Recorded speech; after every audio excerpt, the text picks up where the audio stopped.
是徐伟老师，欢迎继续来到微笑学课语的时间喽。今天徐伟老师呢要告诉小朋友在家里要帮忙做家事哦。我们先来学第一句话，放学后要帮忙做家事，跟着我念哦。放學後愛聽書做家事，放學後就是放學後，放學後來念。放學後，念得很好。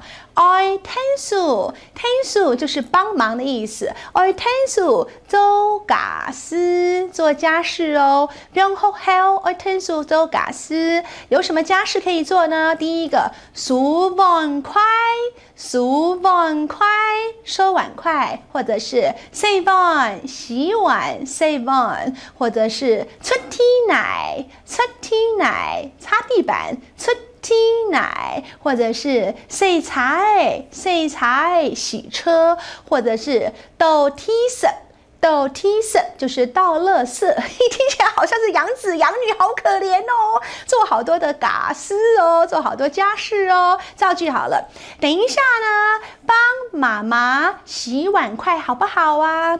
等一下，老阿妹聽書洗碗好嗎？哎呀，好棒好棒！我們再造一句好了。等一下呢，幫爸爸洗車好嗎？這樣說喲。等一下，老阿爸聽書洗菜好嗎？聽書就是幫忙的意思，會說了嗎？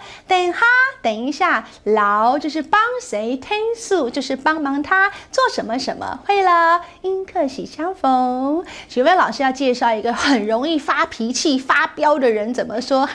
之前我們介紹過，複習一下好了。來，第一個詞是3個字，一種鳥類，臉會變青。搶面條，對了，我們說這個人是搶面條，容易發脾氣哦。還有一種4個字，然後呢，他頭型都會變，邊頭邊面，也是指一個容易發脾氣的人。今天要講的更傳神了，是說他一發起脾氣，臉都皺起來，好像豬的肚子一樣。客家話這麼講哦，豬肚面。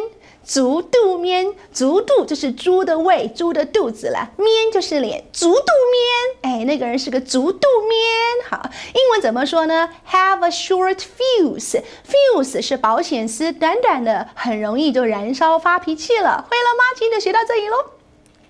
接下來呢，徐偉老師要帶着大家複習了，嘴巴借我，拜託全家一起來跟着我念哦。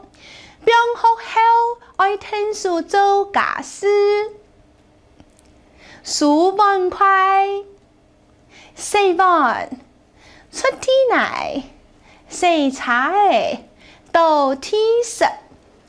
等下老阿妹聽書洗碗筷好嗎？等下老爸爸聽書洗菜好嗎？豬肚面 ，have a short fuse。今天就學到這咯，希望你按住這一張來了哦。